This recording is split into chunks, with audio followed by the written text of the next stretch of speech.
Hello class, I welcome you all to this session. This session we are going to start with a new volume, that is double entry bookkeeping, accounting for partnership firms. We are going to start the first chapter, which is the fundamentals of partnership. Okay, NPO we will start little later. Okay, but now we will start with accounting for partnership firm fundamentals. So as you can see, the learning objectives, meaning and definition of partnership, essential features and characteristics of partnerships, rights of partners, partnership deed, importance of partnership deed, provisions affecting accounting treatment in the absence of partnership deed. From this point onwards, we have problems, but all these things are theory part which may be asked in your 1 mark questions. Okay, so interest on partners loan to the firm, then distribution of profits among partners, profit and loss appropriation account, special aspects of partnership accounts, and you have fixed and fluctuating method to prepare the capital account, information about salary or commission, past adjustments, interest on partners drawings, guarantee of profits, and interest on partners capital. See, as far as this chapter is concerned, you need to be very strong with the fundamentals. Okay, you need to be very strong with the fundamentals in order to understand other chapters. You have other chapters also. After the fundamentals, you have the goodwill, and you have change in profit sharing ratio among the existing partners. So these three chapters will be the fundamentals. Okay, even though this is fundamentals, even this also is equally important for you to understand these three chapters. As far as big questions are concerned, 8 mark questions, 6 mark questions, you may get from this and this. Chapter 1, 4, 5, 6, you may get big questions. So we will start with meaning and definition of partnership. I'm sure you would have learnt it, but it will be a recap for you. Partnership is an agreement between two or more persons who agree to do business and share its profits and losses. The partners act both as agent and as well as principals. This point is very important. Agents as well as principals. What do you mean by agent? Agent is a person who represents the principal. Principal can direct the agent to do something for him. Okay, so each partner will be both agent as well as the principal of the firm. As far as Section 4 of the Indian Partnership Act 1932, you have partnership is a relationship between persons who have agreed to share the profits of a business carried on by all or any of them acting for all. Now this definition is very important. Partnership is a relationship between persons who have agreed to share profits of business carried on by all or any of them acting for all. Okay, so partnership basically is a relationship between persons, and for business carried on by all or any of them acting for all. Suppose for example, A, B, C are partners. A alone is the active partner. B and C, they just contribute capital, that's it, they do not actively take part in the business. Then A, everyone is partners, they are partners, no doubt. A is acting for all. Okay, I'm sure that you are able to understand now. So partners, firm and firm name. The person who have entered into partnership with one another individuals are called as partners, and collectively they are called as firm. The name under which the business is carried on is called as firm name. Okay, so these are all quite simple. The nature of partnership you have to understand. Partnership is a separate business entity from the accounting point of view, but legally, very important point, legally, is it a separate legal, does partnership firm as a separate legal entity? From the legal viewpoint, partnership is not having a separate legal entity, is not. They are not. It's not like company where if there is any case or any legal suit that needs to be taken, it cannot be taken separating partners and partnership firm. Like company, no, company is a separate legal entity and the shareholders are separate legal entity. It is not like that. Partnership is partners and business are the same. Thus legally partners and business are not separate from one another. Okay, so which means they are same. It means in case the firm is bankrupt, the private estate of the partners become liable to meet the difficulty. It's called as unlimited liability and does not have no separate legal entity. So when you're just going through, you'll be able to understand. No separate legal entity means the partners and partnership firm are one and the same. And then you have the features or the characteristics of partnership. Two or more persons. There may be at least two persons to form a partnership, and all such partners must be competent to contract. According to Indian Contracts Act 1872, minor cannot enter into a contract. Persons disqualified by any law, a person of unsound mind cannot enter into a legal contract. So two or more persons. So minimum is 2, maximum is 50. Okay, even though the partnership firm cannot have more than 50 members. This is a very important 1 mark question for your board. Okay, then which part of it says, see, the central government has prescribed maximum number of partners in a firm to be 50. In what they have told in rule 10 of the company's miscellaneous rule 2014. Okay, it has been told. Agreement is otherwise called as partnership deed. It comes into existence by an agreement, either written or oral.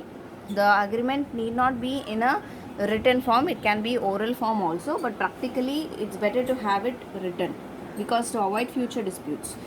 The agreement among the partners is the basis of their relationship, which may be for a particular venture, for a period, or at will. So it can be for a venture or for a particular period or at will.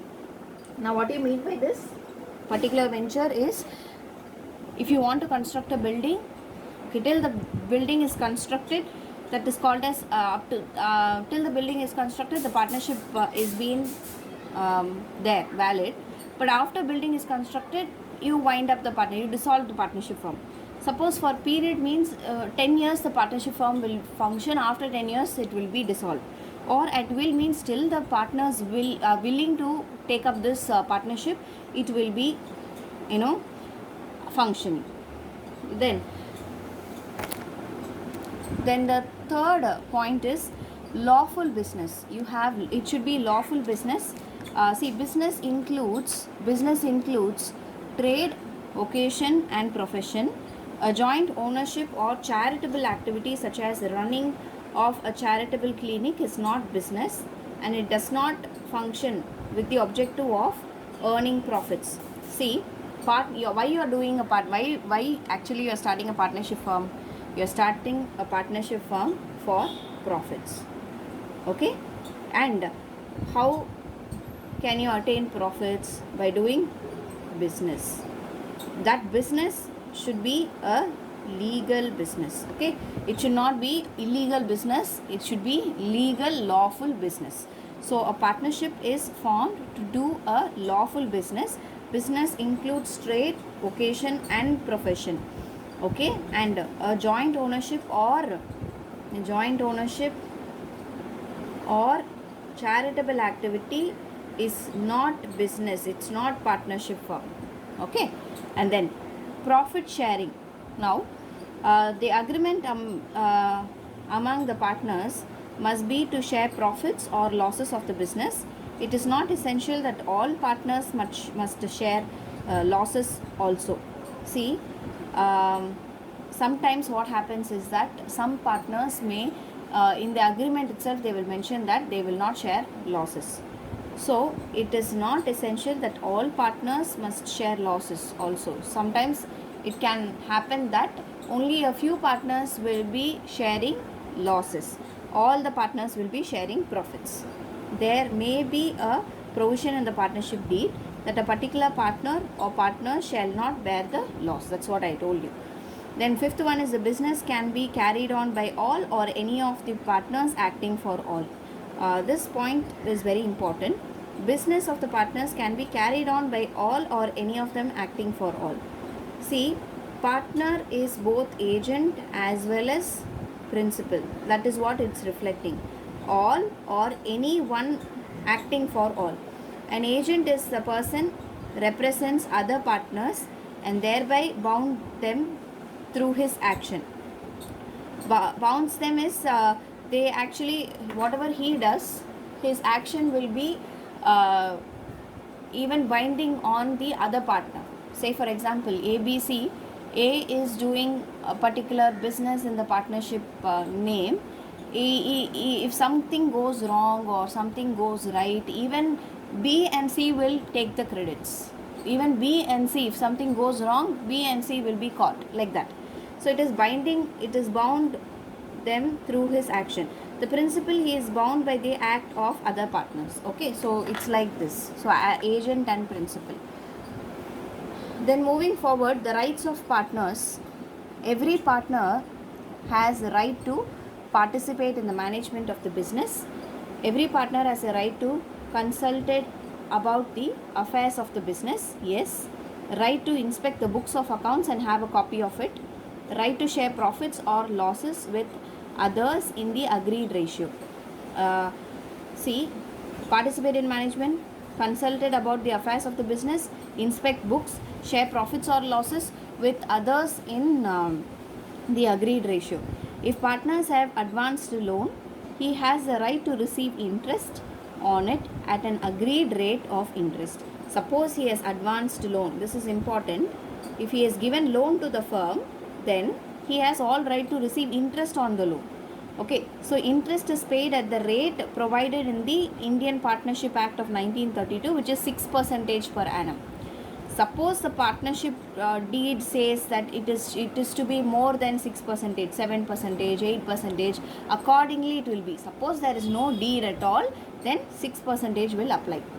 Then, in case of emergency, a partner has a right to act according to his best judgment and be indemnified for the expenses incurred by him. What do you mean by indemnified for the expenses incurred by him? Which means he has to be reimbursed. Suppose for example there is sudden fire in the factory and he just intervenes and takes away all the assets and keep it safely in his house. In that case he should be rewarded for his act because suddenly there was one fire and he used his intellect and he called up the fire service. Before that he took all the assets of the firm, important documents of the firm, and kept it in his house safely. So see, there's some emergency, a partner has a right to act according to his best judgment and be indemnified for the expenses incurred by him. Or there is some business deal that's happening. See, this point just can be interpreted in many ways. Suppose there is one business deal that's going on and he suddenly interferes and gets the deal for the partnership firm, which is actually more profitable. Then in that case he's done it because of the best judgment, and his effort needs to be indemnified for which he incurred. Suppose you wanted a deal and they say that you have to give 1 lakh as a advance payment, then only we can give you the deal. Then that 1 lakh that is being contributed by one partner has to be indemnified for the expenses. That is, the indemnified means he has to be getting repaid. Okay, so that's the point. A partner has the right not to allow the admission of a new partner. See, he has all rights to say no to a particular person to getting admitted into the partnership firm. Okay, so even if one partner is against, there are 20 partners, there are about 20 partners in a partnership firm. 19 partners say that we will admit one more partner and make the members as 21. Even if one partner say that no, we cannot admit, they cannot do it. That's the law. So partner has a right not to allow the uh, admission of a new partner. Then after giving proper notice, a partner has a right to retire from the firm. Okay, after giving proper notice, he has all right to retire from the firm. If a partner incurs expenses on the business or he pays some money on behalf of the firm, the partner may get indemnified against these payments from the firm. What does it mean? See, if he incurs any expenses on behalf of the other partners, say for example there are 3 partners A, B, C. A is incurring some expenses for the furnishing of the partnership firm. He incurred rupees 1,50,000. Okay, he says B and C that he has incurred this 1,50,000 for the benefit of the firm. Later on, B and C should contribute after A. Say for example they are equal partners. A's contribution should be actually 50,000 and B has to pay 50,000, C has to pay 50,000. Am I right? So A alone has paid 1,50,000. So B has to contribute to A and C has to contribute to A. Are you able to understand? So B gives to A and C gives to A. It works like that. Okay. So I'm sure that you are able to understand. We have completed the features or characteristics of partnership firm, meaning and definition of partnership firm. Thank you, class.